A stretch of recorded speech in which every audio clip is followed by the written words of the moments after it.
Hi there. So I'm still at the trail guide to the body and forearm and hand. And moving forward to page 147, I will be presenting my apologies, Pronator Quadratus and the Supinator.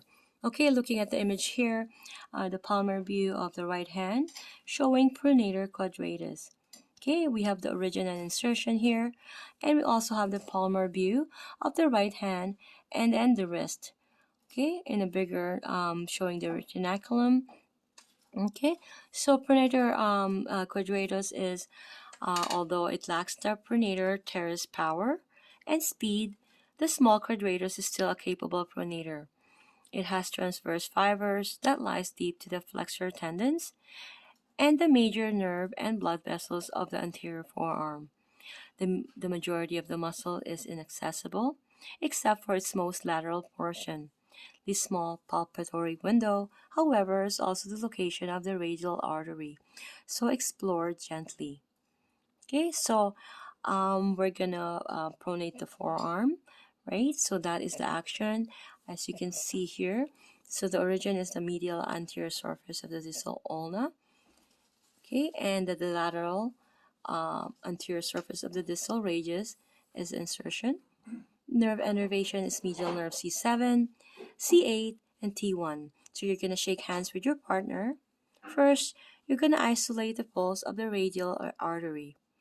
Then locate the radius styloid process, sliding around to its anterior surface.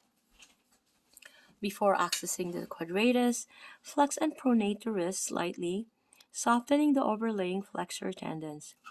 Then use your thumb to explore the thin band of the tissue between the radius and then the tendons. You might not feel the fibers specifically, but asking your partner to pronate ever so gently can elicit a small contraction. So now we're moving towards the supinator. Please look at the image here, whereas it's showing the anterior view on the left and the posterior view on the right, showing the supinator. Okay, supinator is located on the lateral side of the elbow. The short supinator is deep to the forearm extensors and superficial to the head of the radius. As its name suggests, it supinates the forearm and is an antagonist to the pronator teres. It has a slender muscle belly, which can be difficult to truly isolate. Look at the image here. The deep branch of the radial nerve penetrates the supinator's belly and can elicit a sharp shooting sensation down the forearm when compressed. Okay, see you guys on the next video. Actually, I'm gonna continue with this next page here. My apologies about that. So looking at the image here.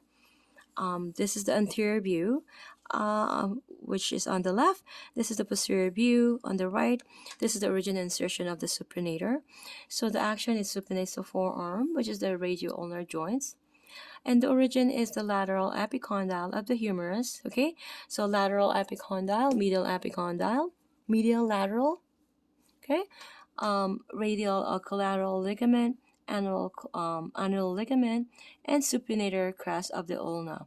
So there's various origin. Okay, we'll keep that in mind. Again, this is the most accurate for origin and insertions of the muscles. Okay, up to the body, and there's only two corrections here, which I will be pointing out later on. So the insertion will be on the anterior lateral surface, proximal 1/3 of the radial shaft.